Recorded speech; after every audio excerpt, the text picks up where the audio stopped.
It's my pleasure to welcome Prashant Gulati. He is the founding member of the Thai Middle East chapter based in Dubai. He is also the immediate past president of the chapter. He also runs a venture fund investing in early stage startups in India and Middle East, Optimistix Venture Fund. Prashant, true pleasure to welcome you. Thank you.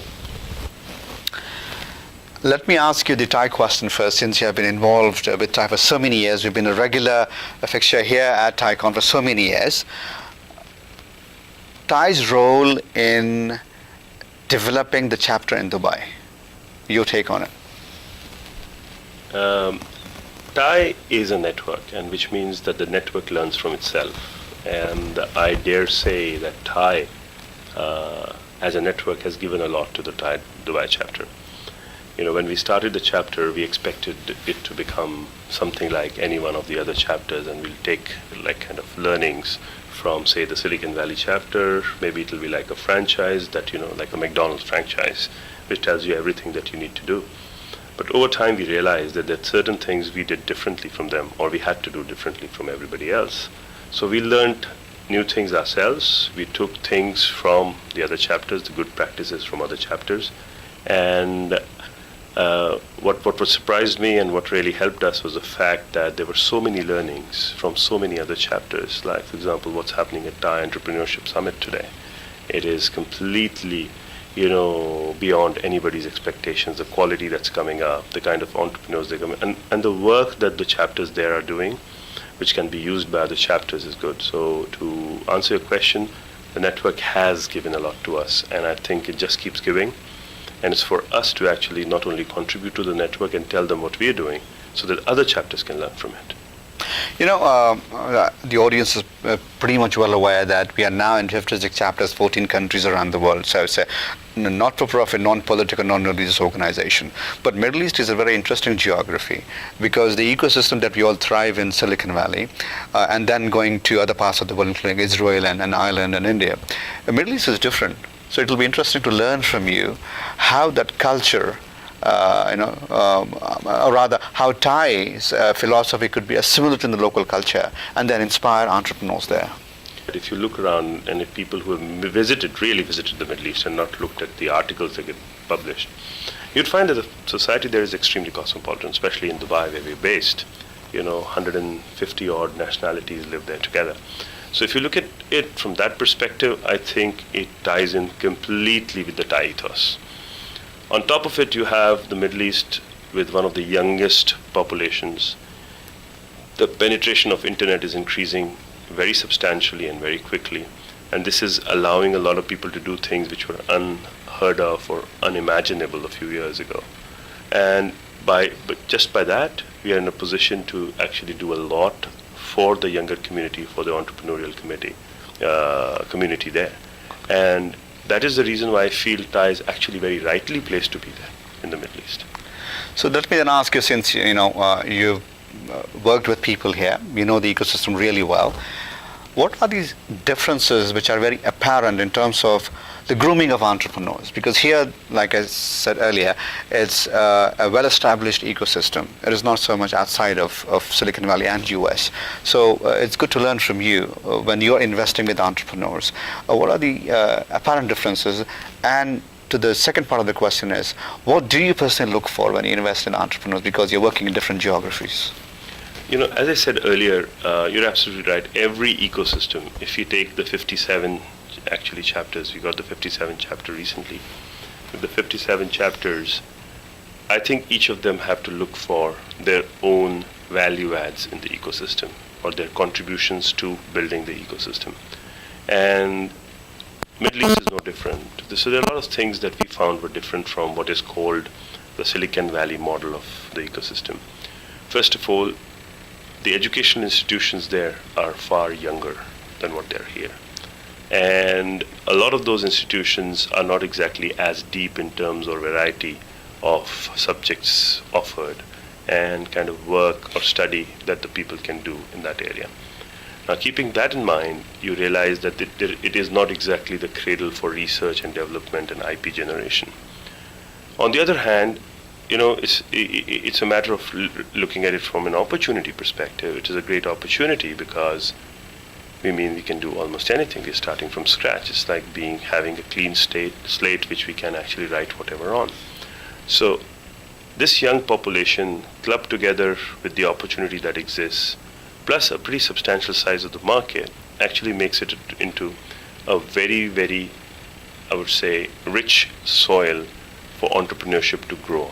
If you put this all together, you realize that it is actually pretty fertile as an area where opportunities exist and entrepreneurs can actually make a lot of successful companies. Now, but it's not for the faint-hearted. It'll take some time. It'll require a lot of support. It'll require a lot of benevolent support. And I think TiE and organizations like this will provide that support, will provide the mentoring, will provide the support that a young ecosystem would require. The government will have to provide a lot of support. When that is put together, we will come to a point where these opportunities will start getting harnessed by people who would build these new companies. And I believe people who spend the time and the effort will be amply rewarded. When we are looking for companies, which is the second part of your question, what we look for, or what my personal liking is, to look for people who are dedicated. It's the team. Because I'm a firm believer that the idea is a moving target. So it starts with something, most cases, by the time it's successful, ends up with something completely different. Which basically means that the first business plan or idea or the document or the thought that was put forward to you usually has no bearing on what the final product looks like. If that is the case, delving too much on what the initial thought is usually a waste.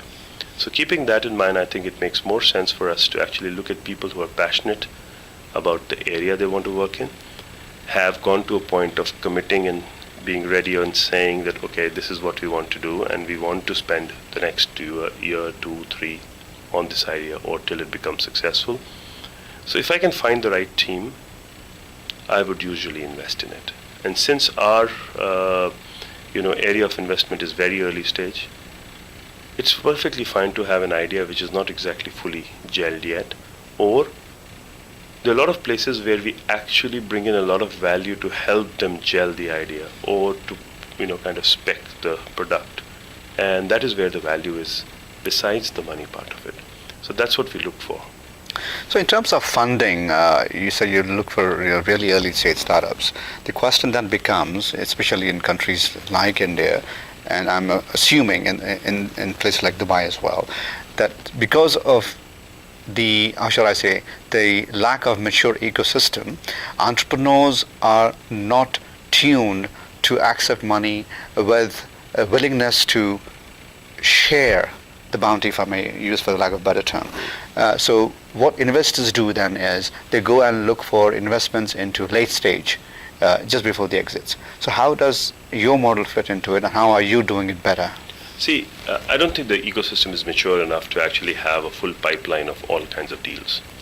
So the bigger problem that you see when mature funds come out there is that they don't find deals to their value. And that's the reason quite a few people come there, spend a bit of time and then go back, is because they cannot find, the right kind of deal flow. And which is true because they have made no investment to actually bring up the ecosystem to actually fill up the pipeline.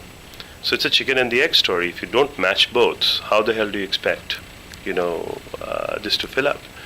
So I believe that the ecosystem is growing. So what we need at this point of time is more benevolence, people who are ready to invest in the place to build the ecosystem.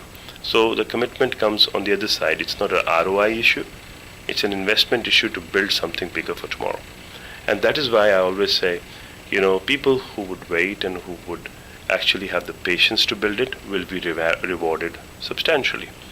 Now, I understand that there will always be opportunities and funds and people who would try to come in and want to find deals.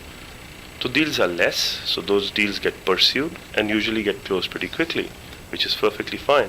But as the quality of the team start getting up, and as the the development of the ecosystem in the sense of depth in terms of a variety of ideas, all this starts getting better, I think you will see an accelerated deal flow too. You'll see an accelerated ecosystem also. And the way I look at it, I think it's very possible even for the ecosystem in its development to jump a few stops. Like when, what we do in technology, for example, a good idea is the Indian mobile system, we actually leapfrogged over a few things. Our landline penetration became immaterial when the sudden spurt in mobile penetration came in. Yeah. So it became a moot point. People just didn't go through that process. So as technology leapfrogs and you're far behind, it's sometimes good to actually leave a few stops in between.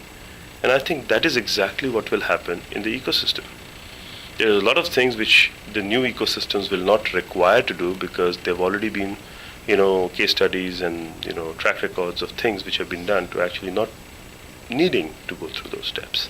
And I think that is going to be the big advantage. So the next, the impatience of the younger generation and getting them into productive jobs would possibly force us to actually leave all the standard processes behind and come and look outside the box and get, new entrepreneurial ventures off the ground quickly.